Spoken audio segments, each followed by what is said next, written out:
Kaixo Joseba, egun hon. Bueno, ni Unai naiz, Bodegon taldeako arduraduna, Anoetan aurkitzen gara, eta gaur gure etxea erakutsiko dizugu.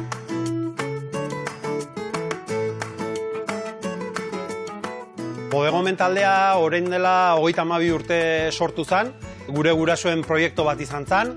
Hasiera batean, edariak banatzen hasi ginen, tabernatxo bat jarri genuen poligonoko bezeroei zerbitzu bat emateko, eta aldi berean bizitokia gurea hauxe izan da. Gero jatetxe bat errategi bat daukagu, gero beste alde batetikan ardotegia.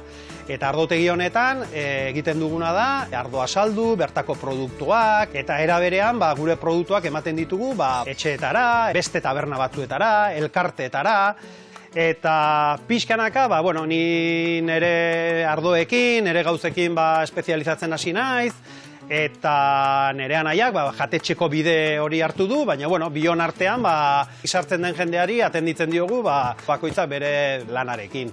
Gure berezitasuna gehien bat ardoa da, eta guk eukitzen ditugun ardoak dira gehien bat gustatzen zaigu hemen ingurukoak, Arabar Errioxakoak, baina gero hortikan aparte denominazio diferente pila dauzkagu, kanpotikan bai hasi geha ardo batzuk ekartzen jendeak eskatzen dituelako, eta hortan ari geha. Momentu hontan referentzi pila dauzkau, zeren daude upategi oso onak, produzio txikiak egiten dituztenak, finkatako ardo bereziak egiten dituztenak, eta gure lana da bilatu produktuak, bilatu produktuen atzeti dauden pertsonak, jendeak probatzeko, dastatzeko, eta hau konkretuki da finka bat, 900 metrotan daun finka bat, eta hauek igualdia produzio batzuk 586 magnum bakarrikan daude, ardo horenak.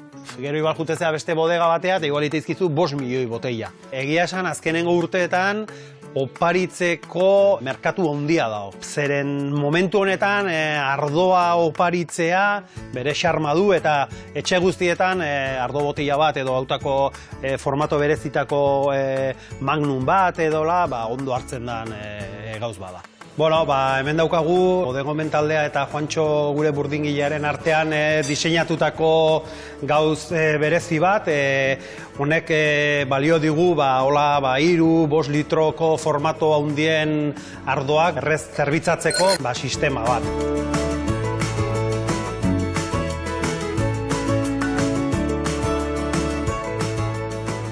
Joseba, ni hemen gelditzen naiz, Anoetako Bodegon taldean, badakizu, ardoa esaten dute konpartitzeko dela, hemen konpartitzeko badago, nahizunen etorri, ongi etorria zea, eta elkartzakean. Eskerrik asko.